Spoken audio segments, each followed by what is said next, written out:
किसी गांव में महेश नाम का एक गरीब नौजवान रहता था। वो अपने बूढ़े माँ बाप और एक जवान बहन के साथ एक झोपड़ी में रहता था।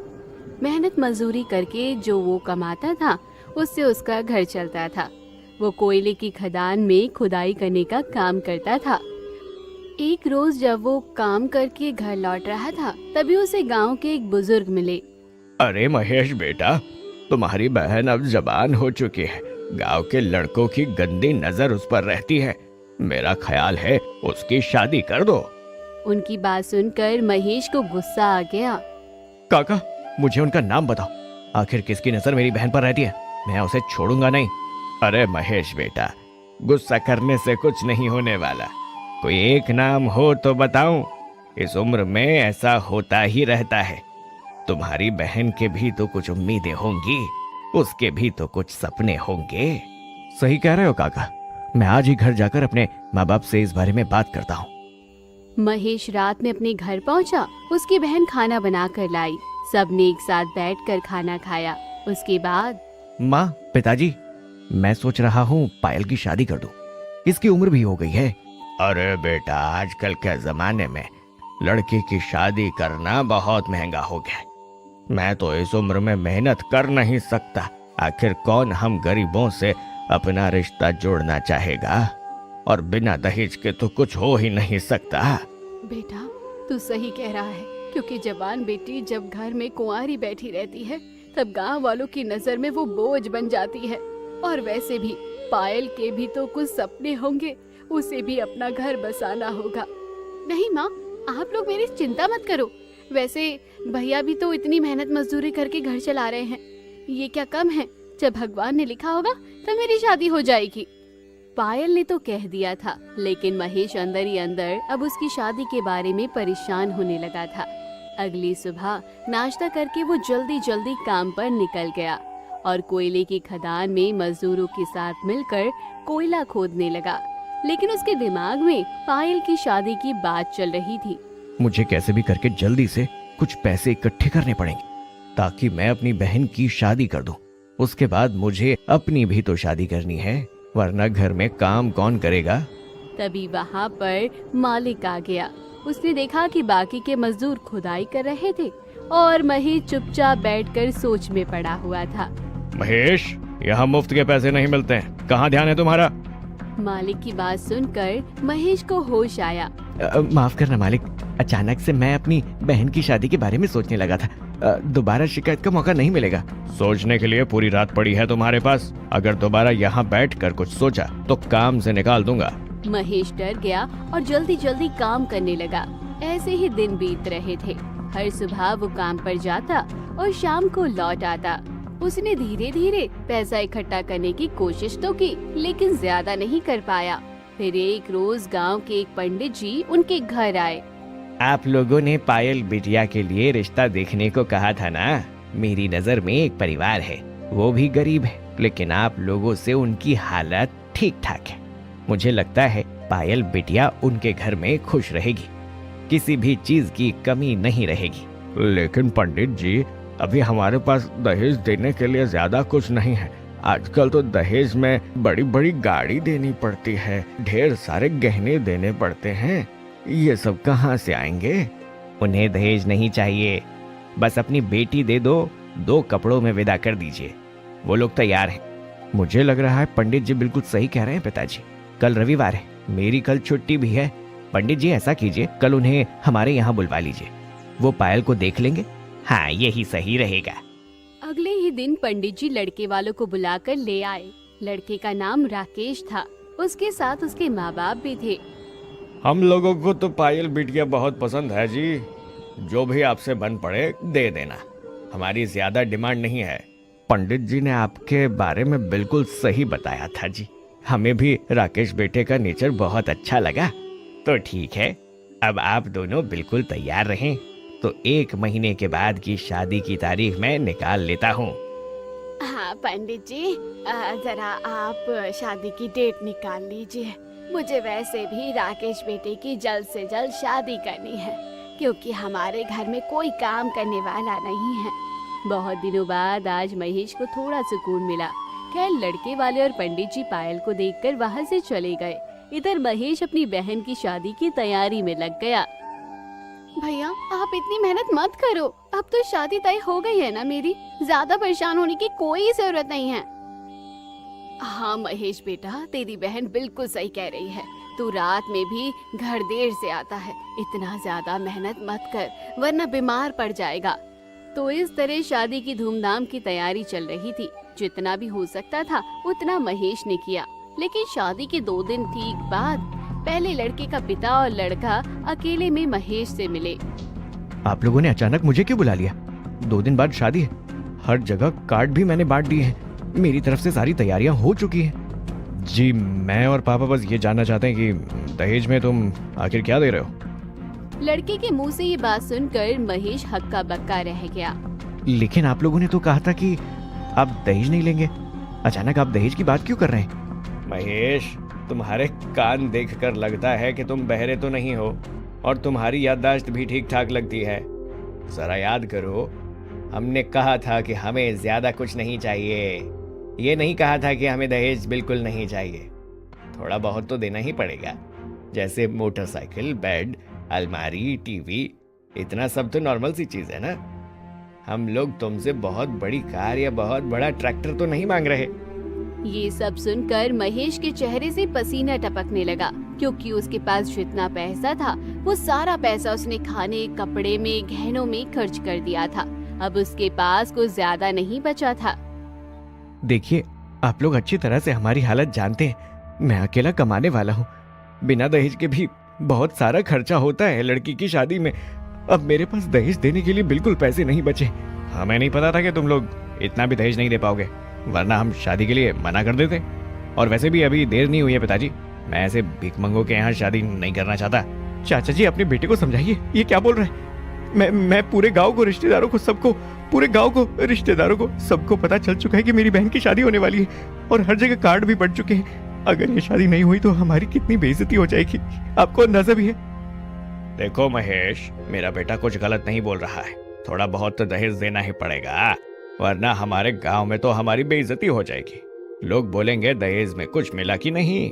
तुम्हें अगर अपनी बहन की इज्जत की इतनी परवाह है तो अभी 2 दिन का समय है, या तो दहेज का इंतजाम कर लो या हम बारात लेकर नहीं आएंगे। चल बेटा। इतना बोलकर दोनों बाप बेटे वहाँ से निकल गए। अब महेश की हालत बहुत खराब हो गई। ये सब अचानक क्या हो गया? अगर मैं इस बारे में अपने घर पे बताता हूँ तो सब लोग बहुत परेशान हो जाएंगे। मेरी माँ का तो रो रो के बुरा हाल हो जाएगा और मेरी बहन के सपने पल भर में चूर चूर हो जाएंगे। वो तो खुद ही शादी से इनकार कर देगी। अगर मैंने इस बारे में बताया तो पूरे गांव में, रिश्तेदारी में हमारी बेइज्जती हो जाएगी। मुझे कुछ न कुछ तो करना ही पड़ेगा, लेकिन मैं क्या करूं? कल मैं अपने मालिक से इस बारे में बात करता हूं। महेश अपना उदास चेहरा लेकर घर पहुंचा। वो कुछ बोल नहीं पा रहा था, बस चुपचाप खाना खा रहा था। उसका उदास चेहरा देखकर उनके माँ बाप हैरान हो गए। क्या हुआ बेटा, इतना उदास क्यों है? परसों तेरी बहन तुझे छोड़कर चली जाएगी, इसीलिए उदास है ना? हाँ पिताजी, इसी वजह से उदास हूँ। बचपन से मेरी बहन इस गांव में, इस घर में खेली है, यहीं बड़ी हुई है और परसों घर छोड़कर चली जाएगी। तो इस तरह से बड़ी चालाकी से महेश ने वो दहेज वाली बात तो छुपा ली, लेकिन अंदर ही अंदर वो घुटता जा रहा था। रात भर उसे नींद नहीं आई।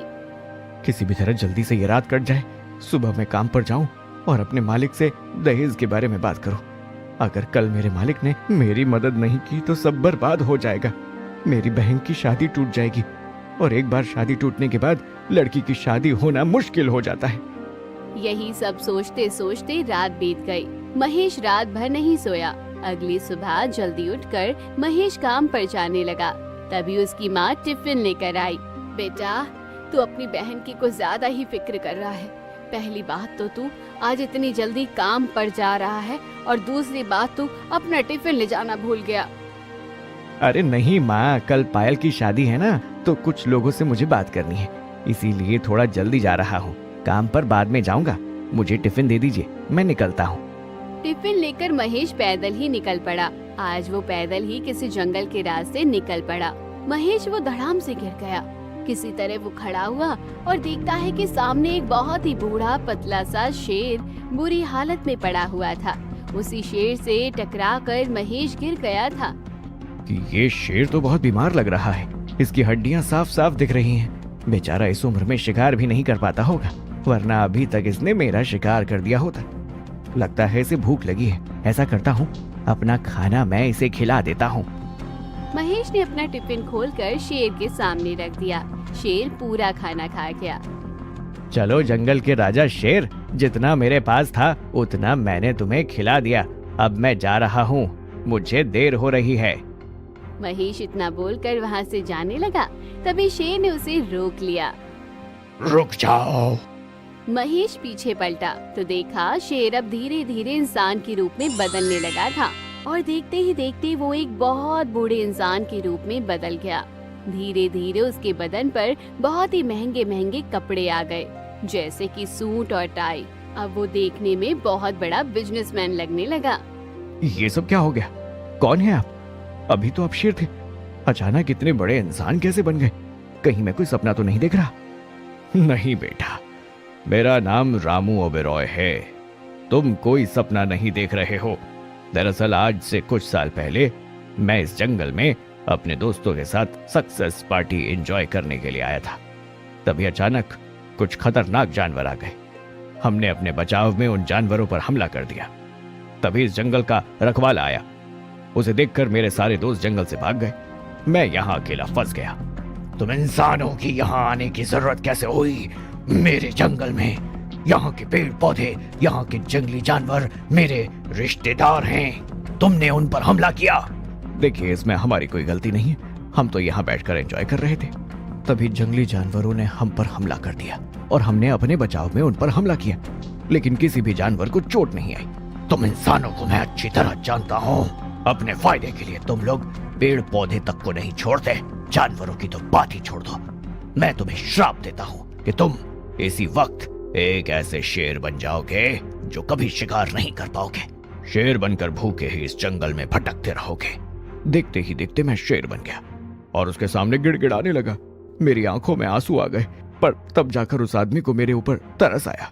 अगर तुम इंसान के रूप में रो रहे होते तो मुझे तुम पर बिल्कुल तरस नहीं आता, लेकिन मेरी नजरों के सामने एक जानवर रो रहा है, इसलिए मुझे तुम पर तरस आ रहा है। मैं तुम्हें एक मौका देता हूँ। अगर तुम सच में हमारे जानवरों को कष्ट पहुंचाना नहीं चाहते थे तो जब भी इस जंगल में दोबारा तुम्हारे जैसा कोई सभ्य इंसान आएगा और तुम्हें भोजन करवाएगा, तब तुम अपने असली रूप में वापस आ जाओगे। लेकिन ये बहुत ही बड़ी मुश्किल है, क्योंकि यहाँ पर कभी कोई इंसान नहीं आता। 10 साल के बाद तुम पहले इंसान यहाँ से गुजरे और मुझे खाना खिलाया। इसी वजह से मैं उनके श्राप से मुक्त हो गया और मैं तुम्हें दिल से दुआ देता हूँ तुम्हारी सारी समस्याएं हमेशा के लिए खत्म हो जाए। आपके कहने से मेरी कोई समस्या खत्म नहीं होने वाली। अब आप घर जाइए, अपने परिवार से मिलिए, वो खुश हो जाएंगे। मुझे लग रहा है कि तुम बहुत बड़ी समस्या में हो। अगर तुम बताना चाहते हो तो बता सकते हो। तुमने मुझे नई जिंदगी दी, शायद मैं तुम्हारे लिए कुछ कर पाऊं। महेश ने अपनी पूरी कहानी उस आदमी को यानी कि ओबरॉय साहब को बता दी। ओबरॉय साहब ने पूरी कहानी सुनने के बाद महेश के कान में कुछ कहा और वहाँ से चल दिया। महेश भी काम पर चला गया और अपने मालिक से पैसे मांगने लगा। मालिक, कल मेरी बहन की शादी है। अचानक लड़के वालों ने दहेज की मांग कर दी है। अगर हो सके तो मुझे कुछ पैसे उधार दे दीजिए मालिक। मैं पूरे 1 साल में फ्री में यहाँ पर काम करने को तैयार हूँ। देखो, तुम्हें 1000-2000 चाहिए तो मैं तुम्हें दे सकता हूँ, इससे ज्यादा नहीं। चुपचाप जाकर काम करो। पैसे मांगने के नए नए तरीके तुम लोग रोज ही ले आते हो। मैं कोई बहाना नहीं बना रहा हूँ मालिक, आपके पास पैसे नहीं है तो कोई बात नहीं। इतना बोलकर महेश काम करने लगा। कोयले की खान में बहुत ही गहराई में वो चला गया और खुदाई करने लगा। खुदाई करते करते अचानक से वो किसी गड्ढे में गिर गया जहाँ एक सुरंग थी। सुरंग के सहारे वो बहुत गहराई में घुस गया। बचाओ, अरे अरे मुझे कोई बचाओ, मैं यहाँ फंस गया हूँ। कोई सुन रहा है क्या? अरे मालिक, मुझे बचाओ, कल मेरी बहन की शादी है। तभी अचानक महेश को दूर कहीं एक सफेद रंग की रोशनी दिखाई दी। महेश को लगा कि वो बाहर निकलने का कोई रास्ता है, इसलिए वो भागकर उसके पास गया। लेकिन पास जाकर देखा तो वहाँ पर बहुत सारे हीरे पड़े हुए थे। अरे वाह, ये तो हीरे हैं।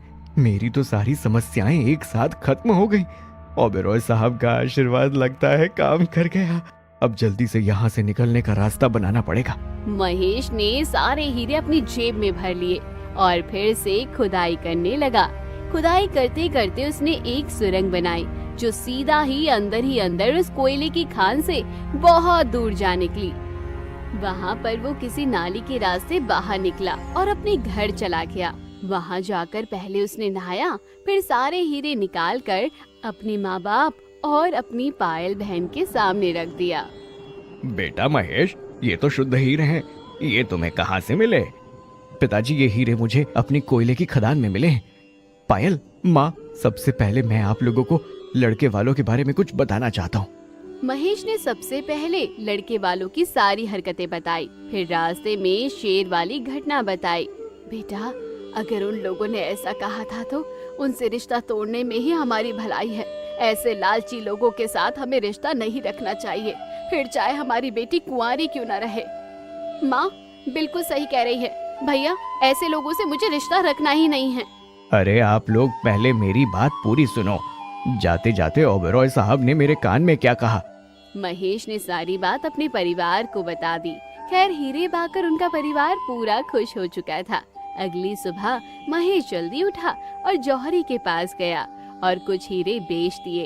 उन पैसों से वो आज लग्जरी कार लेकर आया अपनी बहन के लिए और सुंदर सा लहंगा भी खरीद कर लाया। इसके अलावा वो अपने माँ बाप के लिए और खुद के लिए भी बहुत अच्छे अच्छे कपड़े खरीद कर लाया।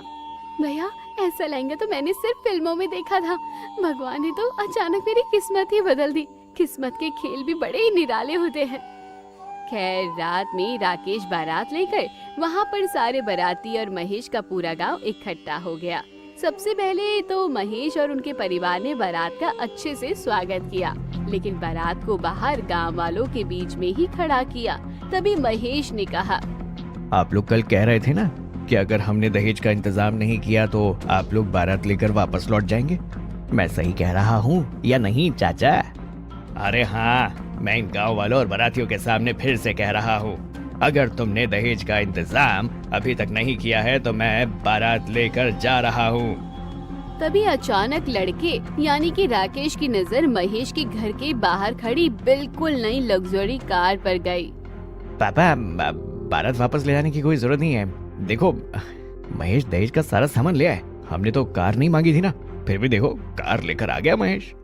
अरे आप लोगों को मालूम नहीं, जिस कोयले की खदान में महेश का बेटा काम करता था उसी खदान में उसे ढेर सारे हीरे मिले हैं। और खदान का नियम तो जानते ही होंगे, जिसे हीरे मिलते हैं उसी के हो जाते हैं हमारे गांव में। अरे तो फिर देर ना करो महेश, जल्दी से शादी का कार्यक्रम खत्म करो और हम ये सारा दहेज का सामान लेकर जाएं। गांव वालों, पहले इन लोगों ने कहा था कि हमें दहेज नहीं चाहिए, लेकिन शादी के ठीक 2 दिन पहले इन्होंने कहा कि अगर दहेज का इंतजाम नहीं हुआ तो बारात वापस ले जाएंगे। अब आप लोग ही बताइए, अगर मैं दहेज का इंतजाम ना कर पाता तब तो आप लोगों के सामने मेरी बहन की बेइज्जती हो जाती। तो गांव वालों, क्या इन लोगों ने सही किया? नहीं महेश बेटा, ये तो बहुत ही गलत बात है। जो भी दहेज चाहिए था वो तो पहले ही बताना चाहिए था। अचानक बारात ले जाएंगे तो बेचारी बिटिया की बेइज्जती हो जाती। ये लड़के वालों ने अच्छा नहीं किया। किस्मत का खेल भी बहुत निराला है चचा। कल तक आप ये बारात वापस ले जाने की बात कर रहे थे और आज मैं आपसे कहता हूँ कि ये बारात वापस ले जाइए। हमें आपके साथ कोई रिश्ता नहीं रखना। ये क्या कह रहे हो महेश? ये बिल्कुल गलत बात है। मैं पुलिस में जाऊंगा। क्यों चाचा? बारात वापस ले जाने का ठेका सिर्फ लड़के वालों के पास ही थोड़ी होता है। आप लोग शौक से पुलिस के पास जाइए। ये पूरे गांव वाले गवाह हैं कि तुमने अचानक बिना दहेज के शादी से मना कर दिया था। हम दहेज प्रथा का केस लगा देंगे तुम लोगों पर।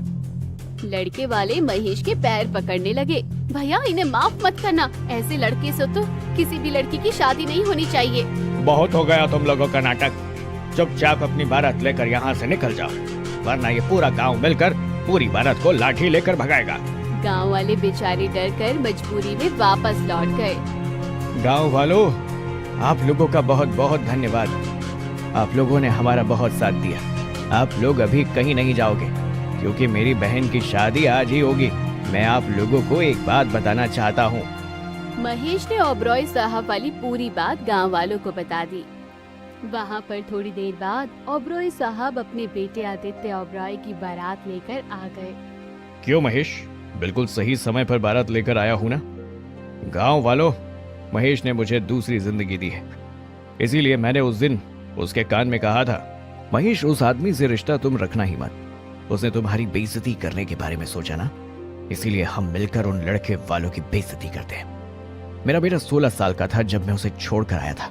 आज वो 26 साल का हो गया होगा। मेरी करोड़ों की कंपनी वो ही संभालेगा।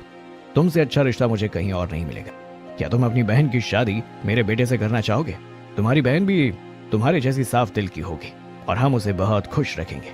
ओबेरॉय साहब, मेरी बहन की तो किस्मत ही चमक जाएगी, और वैसे भी मुझे उन लोगों से रिश्ता रखना भी नहीं था। तो चलो महेश, जल्दी से शादी का कार्यक्रम शुरू करो। तुम लोगों ने ढोल बजाना क्यों बंद कर दिया? गांव वालों नाचो। आज इस गांव की जिम्मेदारी मेरी। मैं इस गांव में एक बहुत बड़ी फैक्ट्री डालूंगा ताकि इस गांव में किसी को भी काम करने के लिए अपने परिवार से दूर कमाने शहर ना जाना पड़े। आखिर मेरी जिंदगी अब मेरी नहीं बल्कि महेश